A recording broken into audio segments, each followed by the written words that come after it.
Coming back to X party, me BRS విషయానికి వస్తున్నా. బీఆర్ఎస్లో కేటీఆర్ గారికి అత్యంత సన్నిహితునిగా శానంపూడి సైదిరెడ్డి గారికి పేరుంది.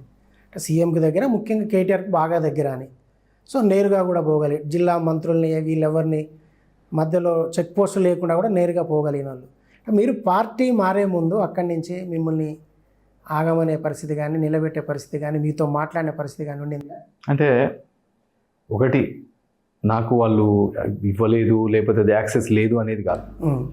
నేను ఏ రోజు కూడా నా పర్సనల్ పని చేయలేదు. మీరు కేటీఆర్ గారిని డైరెక్ట్ అడిగిన చెప్తారు, కేసీఆర్ గారిని డైరెక్ట్ అడిగిన చెప్తారు, మీరు ఏ ఇంటర్వ్యూలో అయినా.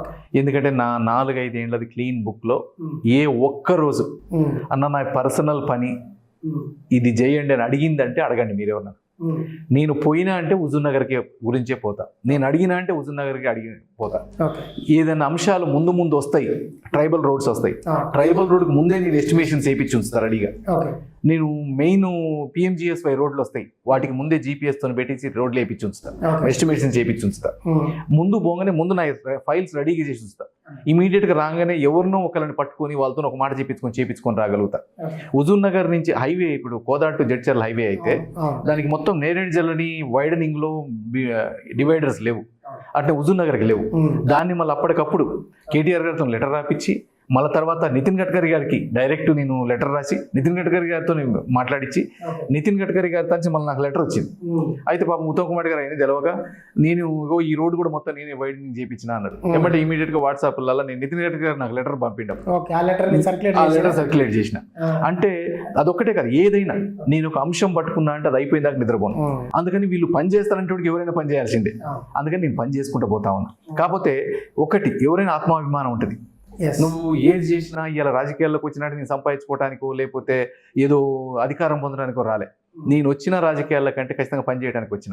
అట్లని ఒక స్లేవ్ని కాదు కదా, నేను స్లేవర్గా బతకలేను, స్లేవ్గా ఉండలేను. అట్లా ఇంకొకటి, ఇది మీరు అన్నారు కదా, అంటే వెన్నుపోట్లను అసలు తట్టుకోలేను. అందుకని నేను ఇమీడియట్ నిర్ణయాలు తీసుకోవాల్సి వచ్చింది, తీసుకున్నా.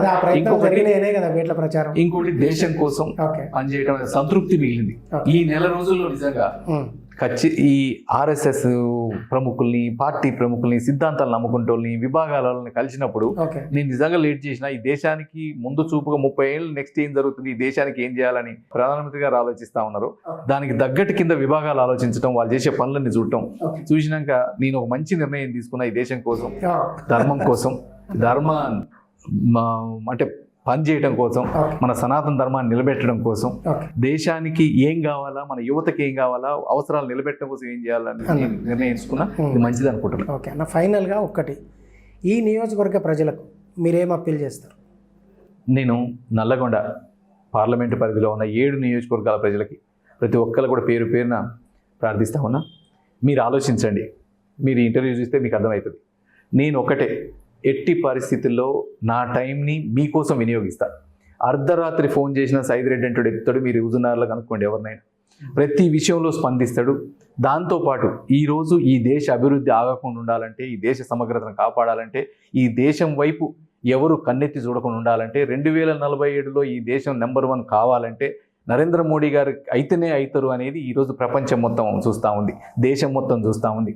ఇప్పుడు మనం చెప్తా ఉంటాం, దుష్ట శిక్షణ, శిష్ట రక్షణ కోసం ఒకడు పుడతాడు ఎప్పుడో ఒకడు. అట్లా పుట్టిన ఒక మోడీ గారి సారథ్యంలో తన రిప్రజెంటేటివ్గా పనిచేస్తున్నా నేను.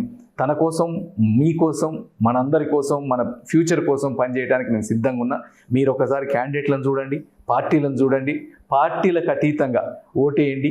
మీకు నేను ఖచ్చితంగా పనిచేయడానికి సిద్ధంగా ఉన్న ఒక సేవకుల్లాగా.